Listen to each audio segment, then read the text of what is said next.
La Guerra Peninsular fue un conflicto crucial que tuvo lugar entre 1808 y 1814, durante las guerras napoleónicas. En este periodo, las fuerzas francesas de Napoleón se vieron atrapadas en una lucha prolongada en España, enfrentándose tanto a los ejércitos regulares españoles como a las bandas de guerrilleros que resistían su ocupación. La presencia de aproximadamente 250.000 de soldados franceses en la península no fue suficiente para sofocar la resistencia, ya que las tácticas de guerrilla, con su carácter impredecible y desorganizado, resultaron ser una amenaza constante para las fuerzas napoleónicas. Además, el ejército anglo-portugués, comandado por el duque de Wellington, se convirtió en un actor clave en esta resistencia. Mientras tanto, los generales franceses, como Junot, Soult y Marmont, luchaban por mantener el control sobre un territorio que cada vez les era más hostil. Dentro de este contexto, la batalla de Salamanca, librada en 1812, se destacó como un punto de inflexión significativo. Esta victoria para las fuerzas aliadas no solo marcó un golpe estratégico contra el ejército francés, sino que también abrió el camino hacia la liberación de varias ciudades españolas. El mariscal Suchet desempeñó un papel crucial en la guerra peninsular, destacándose por su enfoque disciplinado en el campo de batalla.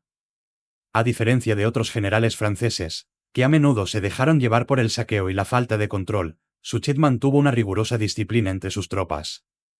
Esta disciplina le permitió ganarse el respeto tanto de sus soldados como de la población local.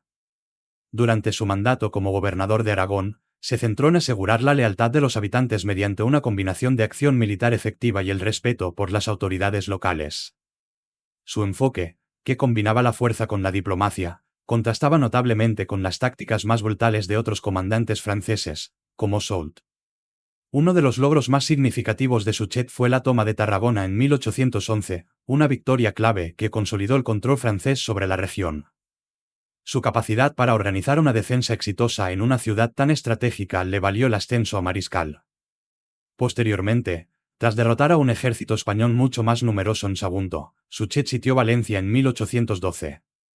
A pesar de las duras condiciones, consiguió que la ciudad se rindiera el 8 de enero de 1812, un golpe devastador para la causa española, pero que también dejó a las fuerzas francesas estiradas y vulnerables. La habilidad de Suchet para combinar la acción militar con el respeto por la población local le permitió asegurar Aragón para los franceses, convirtiéndose en uno de los pocos generales franceses que mantuvo el control de su región en un momento de gran inestabilidad. Esto no solo resaltó su destreza táctica, sino también su entendimiento de la importancia del corazón y la mente de la población en tiempos de guerra. Este éxito estratégico de Suchet fue fundamental en los esfuerzos franceses por mantener el control de España, pero la situación en la península continuó siendo muy compleja, con las fuerzas de Wellington y las guerrillas españolas desafiando continuamente a las fuerzas invasoras. A pesar de estas dificultades, Suchet logró mantener una posición de poder durante varios años, lo que le permitió dejar una huella duradera en la historia militar de la época. A comienzos de 1812, Wellington aprovechó las debilidades de las fuerzas francesas para lanzar una serie de ofensivas clave en la península ibérica, comenzando con los asedios de Ciudad Rodrigo y Badajoz. Estas victorias fueron fundamentales para el avance de las fuerzas aliadas y sentaron las bases para la posterior batalla de Salamanca. El asedio de Ciudad Rodrigo, iniciado en enero de 1812, fue un movimiento estratégico que permitió a Wellington cortar una de las principales rutas de suministro francesas entre España y Portugal. La ciudad estaba fuertemente fortificada, pero Wellington, aprovechando la escasez de tropas francesas, pudo asaltar la plaza en un tiempo récord. La victoria no solo debilitó la posición francesa en el oeste de la península, sino que también elevó la moral de las fuerzas aliadas. Además, el control de Ciudad Rodrigo proporcionó a Wellington una excelente plataforma para futuras ofensivas, pues le permitió mover su ejército más profundamente en el territorio enemigo. Poco después, Wellington se dirigió a Badajoz, una ciudad aún más fortificada, en la que las fuerzas francesas estaban mejor posicionadas para defenderla. A pesar de los pesados costos humanos, con más de 3,700 bajas aliadas, Wellington logró tomar la ciudad en abril de 1812. Este asedio fue crucial porque, al igual que Ciudad Rodrigo, Badajoz controlaba rutas vitales para el abastecimiento y la comunicación entre las tropas francesas, lo que les daba a los aliados una ventaja estratégica considerable. Las fuerzas francesas, cada vez más débiles debido a la falta de refuerzos y recursos, vieron cómo se reducían sus capacidades operativas mientras Wellington avanzaba sin cesar. Las victorias en estas ciudades no solo mostraron la destreza táctica de Wellington, sino que también aprovecharon las debilidades del ejército francés, que se encontraba dividido y estirado debido a las necesidades de la campaña en Rusia. Al ganar estos puntos estratégicos, Wellington no solo debilitó el control francés, sino que también solidificó la posición aliada para avanzar hacia el enfrentamiento final en Salamanca. Estos movimientos tácticos fueron un preludio fundamental para la victoria aliada, que sería decisiva en el curso de la guerra.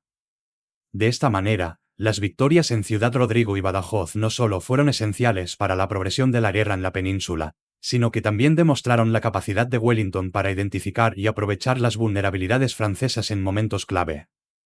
La batalla de Salamanca, librada el 22 de julio de 1812, marcó un giro decisivo en la guerra de la independencia española. Las fuerzas aliadas, bajo el mando del duque de Wellington, aprovecharon su ventaja estratégica y su brillantez táctica para infligir una derrota devastadora al ejército francés comandado por el mariscal Marmont. Wellington, consciente de las debilidades del ejército francés, utilizó el terreno a su favor para llevar a cabo una maniobra de flanqueo que resultó crucial. En un terreno elevado, ubicado al sur de Salamanca, Wellington desplegó su ejército de manera astuta, ocultando la mayor parte de sus fuerzas entre las colinas. Este posicionamiento permitió que sus tropas atacaran de manera sorpresiva y eficaz. La sorpresa fue tal que el mariscal Marmont, confiado en que Wellington no se atrevería a atacar, subestimó la amenaza y permitió que las tropas aliadas se movieran a su alrededor sin tomar medidas defensivas adecuadas. El momento decisivo llegó cuando la tercera división británica, liderada por el general Pakenham, lanzó un ataque fulminante contra la retaguardia francesa. La maniobra de flanqueo fue tan exitosa que destruyó por completo la división de Thomieres, que fue capturada o aniquilada en su totalidad. Marmont, al darse cuenta de la magnitud de la ofensiva, trató de reorganizar sus tropas, pero fue gravemente herido por una explosión, lo que dejó sus fuerzas aún más desorientadas. A medida que las tropas francesas se desintegraban, las divisiones británicas y portuguesas avanzaban implacablemente, arrasando con todo a su paso. La batalla tuvo consecuencias devastadoras para el ejército francés. Miles de soldados franceses fueron capturados o muertos, y la moral de las fuerzas de Napoleón sufrió un golpe irreparable. La derrota de Marmont permitió a Wellington consolidar su control sobre el oeste de la península, debilitando aún más la capacidad de Francia para mantener su dominio en España. La victoria aliada en Salamanca no solo abrió el camino para la liberación de Madrid, sino que también puso fin a la ofensiva francesa en la península ibérica, asegurando un punto de inflexión crucial en la guerra. Además, la batalla demostró el profundo conocimiento táctico que Wellington poseía, sabiendo cómo manejar no solo las tropas, sino también las complejidades del terreno. La ubicación estratégica que eligió para su ejército, la previsión de sus movimientos y la rapidez con la que actuó para explotar la debilidad del enemigo, fueron factores determinantes para asegurar la victoria. La capacidad para ocultar sus movimientos y sorprender al enemigo, además de su capacidad para actuar con rapidez y sin vacilaciones, fueron factores cruciales para la derrota francesa. La batalla de Salamanca demostró, una vez más, la capacidad táctica de Wellington y su habilidad para explotar las vulnerabilidades del ejército enemigo. Su uso del terreno, combinado con una ejecución precisa y audaz, le permitió infligir una derrota devastadora a las fuerzas francesas, cambiando el curso de la guerra en la península y estableciendo las condiciones para una victoria final de los aliados. La batalla también destacó el valor y la disciplina de las fuerzas británicas y portuguesas, quienes, a pesar de las dificultades, supieron mantener la cohesión necesaria para llevar a cabo una operación de tal envergadura. Después de la victoria en la batalla de Salamanca, Wellington marchó hacia Madrid con la esperanza de liberar la capital española del control francés. El 12 de agosto de 1812, las tropas aliadas finalmente entraron en la ciudad, siendo recibidas con gran entusiasmo por los habitantes, quienes celebraron la liberación. Sin embargo, la situación logística se presentó como un desafío significativo para Wellington y sus fuerzas. Aunque había logrado una victoria estratégica importante, las dificultades para suministrar adecuadamente a su ejército en el territorio español se hicieron cada vez más evidentes. Las rutas de abastecimiento eran limitadas, y el clima adverso complicaba aún más el movimiento de las tropas. A pesar de la victoria, Wellington no pudo mantener su presencia en Madrid debido a la escasez de recursos y a la resistencia persistente de las fuerzas francesas. La situación se complicó cuando las fuerzas francesas, bajo el mando de José Bonaparte y otros mariscales, lograron reorganizarse y lanzar una ofensiva para recuperar la ciudad.